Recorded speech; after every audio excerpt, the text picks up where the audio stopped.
오늘은 역대상 12장 1에서 40절입니다. 38절에 읽습니다. 이 모든 군사가 전열을 갖추고 다 성심으로 헤브론에 이르러 다윗을 온 이스라엘 왕으로 삼고자 하고 또 이스라엘의 남은 자도 다 한마음으로 다윗을 왕으로 삼고자 하여 38절은 12장의 핵심 구절이라 할 수 있습니다. 온 이스라엘이 다윗을 왕으로 인정했음을 말하는데요. 이를 강조하기 위해 12장은 베냐민 지파를 언급하고 갓 지파, 므낫세 지파, 그리고 시므온, 레위, 에브라임 지파에 이스라엘 땅 최북단에 자리 잡았던 납달리까지 언급합니다. 이스라엘의 모든 지파가 등장하지 않았지만 요단강 동쪽 지파와 사울이 속했던 베냐민 지파, 그리고 이스라엘 최북단 지파까지 밝힌다는 것은 다윗의 이스라엘 왕위를 순순히 받아들이기 힘들었던 지파조차 이 다윗 왕위 승계를 인정했음을 말합니다. 결국 모든 지파가 다윗의 왕됨을 기뻐하고 긍정했음을 보여주는 것이라 할 수 있습니다. 한편 본문에서는 다윗을 인정하는 대표적인 지파들이 다윗에게 보였던 간략한 에피소드를 소개합니다. 그중 베냐민 지파 이야기를 중심으로 오늘 본문을 살펴보고자 합니다. 베냐민 지파 중 일부는 다윗이 공경에 처했을 때 다윗을 돕습니다. 1절에 밝히고 있습니다. 다윗이 사울에 피해 시글락에 숨었을 때 그에게 와서 싸움을 도와준 용사 중 베냐민 지파가 있었다고 말합니다. 베냐민 지파에 속하였던 이 용사들이 사울을 피해 도망다니는 다윗을 도와주었다는 것은 이 자신들에게도 큰 부담입니다. 사울은 자신들과 같은 지파일 뿐 아니라 이 용사들이 섬기는 이스라엘 왕이기도 했기 때문입니다. 상상력을 덧붙이면 다윗을 도운 베냐민 지파 용사들이 사울의 군 부대로서 다윗과 함께 블레셋 전투에 참전하며 전우회를 나누었던 군사들이었기에 다윗에게 협력했을 수도 있고 아니면 사울의 모습에 실망하여 돌아선 자들일 수도 있습니다. 물론 성경에 적혀있지 않은 내용이기 때문에 제 개인적인 추측에 불과합니다. 여하튼 분명한 사실은 이 베냐민 지파에 속한 용사들이 다윗을 도왔을 때 위험 부담이 상당했다는 것입니다. 그렇기 때문에 이들에게 다윗을 측은히 여겼던 마음이 없었다면 다윗을 쉽게 돕지 못했을 것입니다. 이들은 마치 다윗의 절친한 친구였으나 다윗을 미워하는 사울의 아들이었던 요나단과 같은 마음으로 다윗을 도와주었던 것이 아닐까 생각합니다. 한편 성경은 이들이 물매를 던지고 화살을 쏘는 용사라고 표현하는데요. 단지 무용이 뛰어났음을 말하는 차원이 아니라고 생각합니다. 다윗이 사나운 짐승들에게 연약한 양떼를 물매로 지켜냈고 거만한 골리앗에 벌벌 떠는 이스라엘을 물매로 지켜냈듯이 그들이 물매를 던지는 용사라는 표현은 위험과 두려움에 처한 사람을 진정 도울 줄 아는 몸과 마음이 용맹한 자임을 표현한 것이 아닐까 생각합니다. 베냐민 지파의 용사들의 에피소드는 16절 유다 지파와 함께 다시 등장합니다. 이 시기는 다윗이 사울과 계속적인 적대적 관계에 있었던 시기로 보이고요. 다윗은 이제 어느 정도 자신의 부대를 꾸립니다.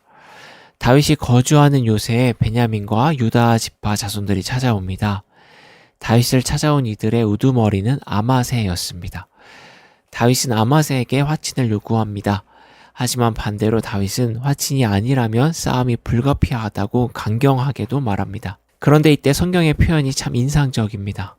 성경은 다윗이 너희가 평화로이 내게 와서 나를 돕고자 하면 내 마음과 너희의 마음이 하나가 될 것이다 라고 말합니다. 즉 다윗은 평화를 앞세우며 자신을 도우라고 제안합니다. 흔히 우리는 평화를 싸움이 없는 것으로 이해합니다. 아무런 소란도 없이 그저 조용한 상태가 지속되는 것을 평화라고 착각할 때가 있습니다.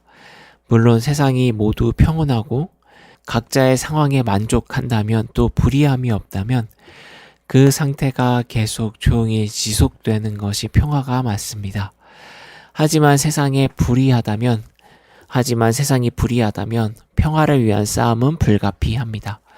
싸움 없이 조용한 상태가 계속되면 불의함에 피해당하는 이들은 계속 억울함에 갇혀 있을 것이고 불의를 저지른 이들의 교만은 나날이 커져만 갈 것이기 때문입니다. 따라서 평화를 위해 불의에 저항해야 하고 불의한 상황을 박차고 나올 필요가 있습니다. 오늘 성경도 다르지 않다고 생각합니다. 다윗이 오늘 말하는 평화는 베냐민과 유다 지파의 용사들이 사울의 명령을 거부하는 것입니다. 사울에게 저항하는 것입니다.